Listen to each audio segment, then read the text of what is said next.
Hi అండి. నేను గుంటగలగరాకు పచ్చడి చేస్తున్నానండి. ఇది కంటి చూపుకి చాలా మంచిదండి.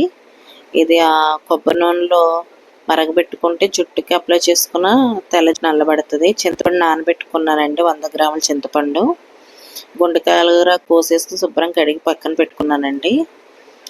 ఎండుమిరపకాయలు తీసుకున్నాను నేను, కానీ నాకు కారం సరిపడగా తీసుకుని వేయించుకున్నానండి.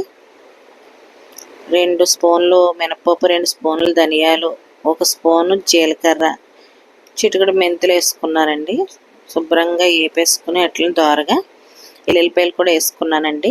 ఎల్లుల్లిపాయలు అంత ఏగక్కర్లేదు, అలానే పచ్చి వేయకూడదండి. అవి కూడా తీసేసుకున్నాను. తీసేసుకుని గుంటగలగరాకు వేపుకున్న ఆకుని వేపేసుకుంటున్నాను అనమాట అండి. శుభ్రంగా మగ్గబెట్టేసుకుని వేపుకున్నాను. ఇది కూడా తీసేసుకుంటాను, ఒక ప్లేట్లోకి తీసేసుకురండి. 100 గ్రాముల చింతపండు నానబెట్టింది ఉంది కదండి, అది పెట్టాను. చక్కగా వాటర్ని మొత్తం గుజ్జు కింద ఏం తీయలేదండి, చింతపండు వేసాను. అందులో 100 గ్రాముల బెల్లం ముక్క వేసుకున్నది. శుభ్రంగా దగ్గరికి ఉడకబెట్టేసుకున్నాను అనమాట అండి. చింతపండు పులుసులాగా ఉడకబెట్టేసాను బెల్లం వేసి. అది బాగా మరిగేసి అది ముక్కున్న కరిగిపోయిన తర్వాత మరిగిందండి. మూత పెట్టుకున్నాను కాసేపు. బాగా చూసారా, ఈ విధంగా ఇంకా దగ్గరికి రావాలండి.